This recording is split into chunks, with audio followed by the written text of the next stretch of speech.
Boker Tov, everyone. Good morning. I know there's a lot of excitement in my house as I was woken up this morning by a little girl screaming, "I'm 8 years old, it's my birthday." So I hope that all of us have days that are as exciting as hers. And we're going to start today, as we do every day, by offering the words of Psalm 27, verse 4. And I invite you to sing along with me as we say, Achat Sha'alti. Achat Sha'alti Made Hashem O Tavakesh O Tavakesh Shifti b'veit Hashem Kol yemi chayai Shifti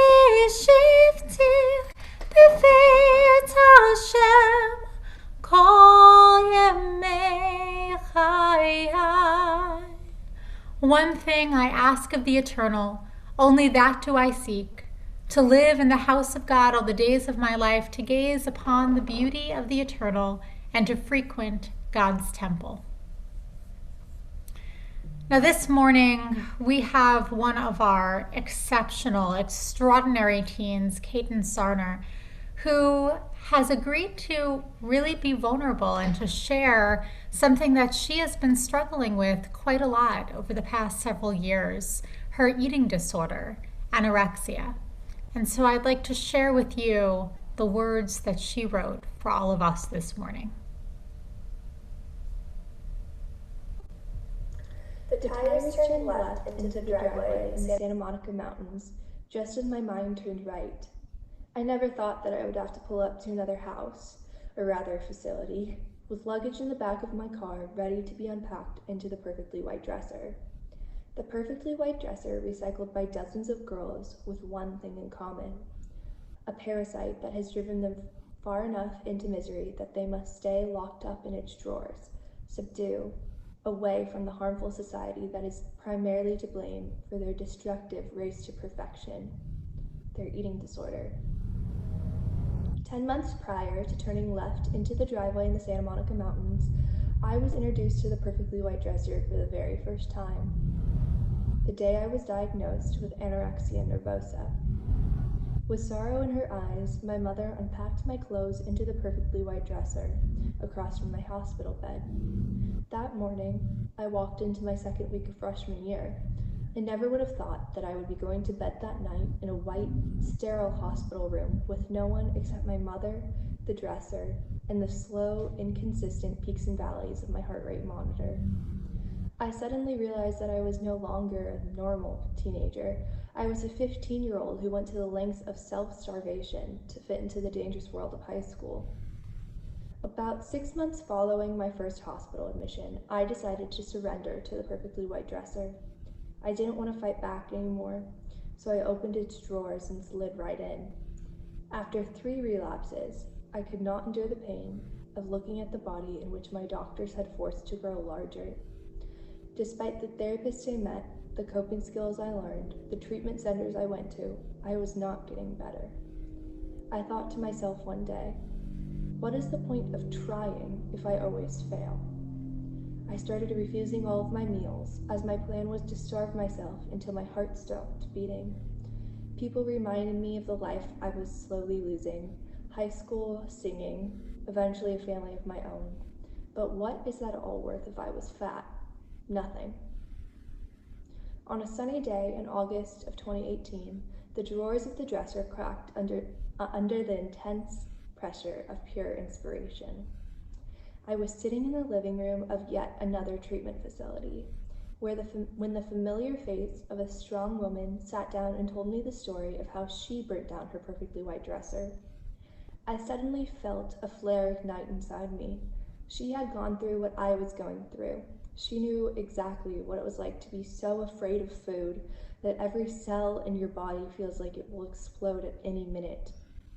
In front of me, a woman who had overcome the screams of anorexia was happy. A novel thought popped into my head. Maybe I could be happy one day too. At that moment, I lit a flame to the perfectly white dresser. I always had the matchbox in my hand, but I finally was confident in knowing what needed to be done. I didn't need its drawers anymore. I was inspired. Today, over 2 years after I set the perfectly white dresser on fire, it is still burning. Every so often I get frightened by its raving flames and pour water over it, but I subsequently remind myself of my hopes and dreams, causing the fire to reignite. I am not willing to give up my future for a body that will never meet the standards of my eating disorder, which is why I stand here today, staring at the perfectly white dresser as the flames grow stronger while my passion burns brighter than my fears.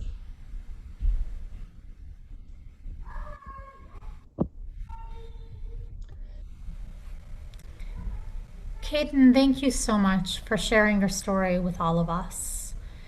And it's so important for a couple of reasons. First, as we all know, eating disorders, they're not spoken about often enough. It is a disease.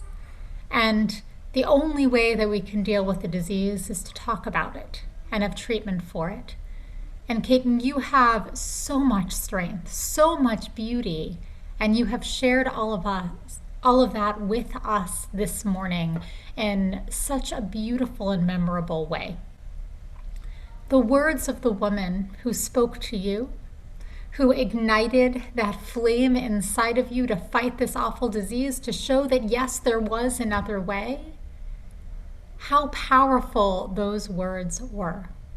And I think that can also teach every one of us that our words matter. That it might seem like such a small thing to sit with someone who is in the throes of depression or anxiety or struggling with an eating disorder or any other kind of mental illness challenges that someone is having, but perhaps the words that we use and the way that we share our strength with one another can ignite a flame that can bring more light and more beauty into that person's life. May we all have the privilege of doing that. May we all be the recipients of it at times that we need. This year ahead is not going to be an easy one. And I think the only way to get through it is really to lean on one another. I'm going to bring us into Psalm 27 as we read the words aloud once more of our psalm, this time perhaps taking even a different meaning than we have in days ahead, in days past. Of David, Adonai is my light and my victory. From whom shall I feel fright? Adonai is the stronghold of my life. From whom shall I feel terror? When evildoers approached me in battle to feed on my flesh, my pursuers, my adversaries, they have stumbled, they have fallen down. If a camp encamps against me, my heart will not fear. If a war arises against me, in this I would trust. One thing I have sought from Adonai, how I long for it, that I might live in the house of Adonai all the days of my life, that I might look upon the sweetness of Adonai and spend time in the palace. That you might hide me in your sukkah on a chaotic day, hide me in the hiding places of your tent, raise me high upon a rock. Now my head rises high above my enemies round about it. In your tent I'll offer offerings to the sound of truah. I shall sing and chant praises to Adonai. Hear, Adonai, my voice. I am crying out. Be gracious to me. Answer me. My heart has said to you, seek my face. I am seeking your face, Adonai. Do not hide your face from me. Do not turn your servant away in anger. You have been my help. Do not forsake me. Do not abandon me, God of my deliverance. For my father and my mother have abandoned me, yet Adonai gathers me up. Make your path apparent to me. Guide me in the upright road because of those up ahead who lie in wait for me. Do not hand me over to the lust of adversaries, for false witnesses have riven against me, puffing violently. Had I not the faith that I would see the goodness of God in the land of life, wait for Adonai. Fill your waiting with hope in Adonai.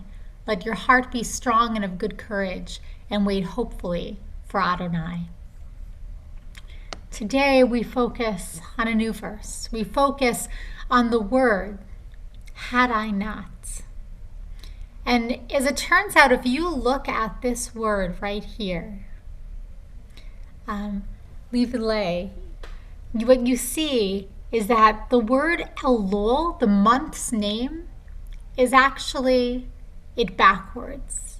Now, this word here means had I not, or if only. Had I not the faith that I would see goodness of God in the land of life. And so I share with you this morning this poem, Lule, of Had I Not. Lule he amanti means had I not the faith. Lule he amanti also means if only I had the faith. And then there is just Lule. Lule, if only. I can go with so many words. If only I had the faith, the hope, the strength, the courage, the confidence, the list goes on. It's a word of remorse, of yearning, a word to express so many things I regret, I lack, so much that I doubt. Lule, if only. I didn't have so much doubt. If only this word Lule wasn't a part of my vocabulary. If only this doubt wasn't a part of my life. If only I'd done this and not that. If only I'd thought of it sooner and not now that it's too late. If only I had been kinder, slower, more patient. If only I'd listened more carefully to the still small voice inside and not the external clamor. If only I'd have faith. If only I have faith, more faith, enough faith to sense God's presence in my world. Lule. And the month of Elul, when the letters can be rearranged, reminds me to make some changes too. Elul is the time to focus on faith, on the possibility of faith, on the possibility that I might find faith, and have fewer reasons to say Lule, if only, during the coming year. Fewer regrets, less doubts. Less Lule means greater focus and faith on my own choices and God's power and presence. This is what it means to be in the land of the living in Elul. There can be a narrative that comes through our brains sometimes of, if only this, if only that, if only the other thing, then things would be so much better. But perhaps Deborah Robin's poem, perhaps the message that Katin gave us is that we can rearrange those letters. So we don't need to wait for that day. We can spark a fire within us. We can light a spark in one another so that we can be grateful for what we have, so that we can change things in our life if things in our lives need changing. In this month of Elul, as we do our personal cheshbon hanefesh, and as we look within ourselves and think about our wishes and our desires and our hopes for this coming year, may we strive to not use the word Lule, if only, and instead to make what we want come true now. One of the things that I am incredibly grateful for is all of you. And so I want to thank you so much for being here, for everyone supporting Katin, being part of Elul Reflections and our community.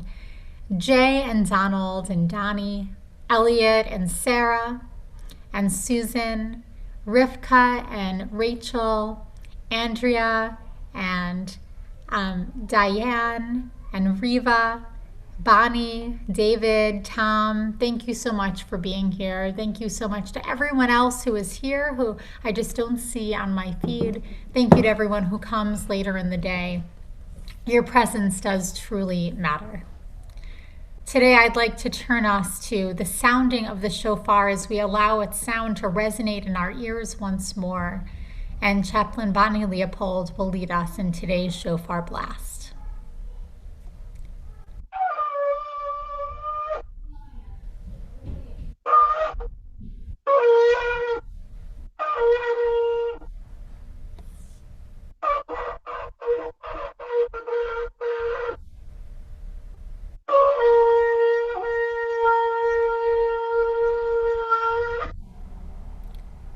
Thank you so much, Bonnie, for awakening our souls, awakening all of us.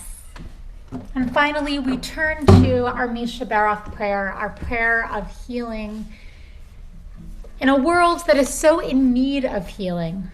And I invite you to join with me in offering these words of prayer for everyone in need of healing of mind, healing of body, or healing of spirit. Misha Baruch Avotenu, Avraham, Yitzchak, v'Yaakov. Misha Baruch Imotenu, Sarah, Rivka, Leah, v'Rachel. May the ones who blessed our mothers, may the one who blessed our fathers, hear our prayer, hear our prayer, hear our prayer, hear our prayer, and bless us as well. Bless us with the power of your healing. Bless us with the power of your home. May our hearts be filled with understanding and strengthened by the power of your love. Bless us with the vision for tomorrow. Help us to reach out to those in pain. May the warmth of friendship ease our sorrow. Give us courage, give us strength, show us the way. Misha Baruch Avotenu, Misha Baruch Imotenu, hear our prayer, hear our prayer, hear our prayer, hear our prayer, and bless us as well.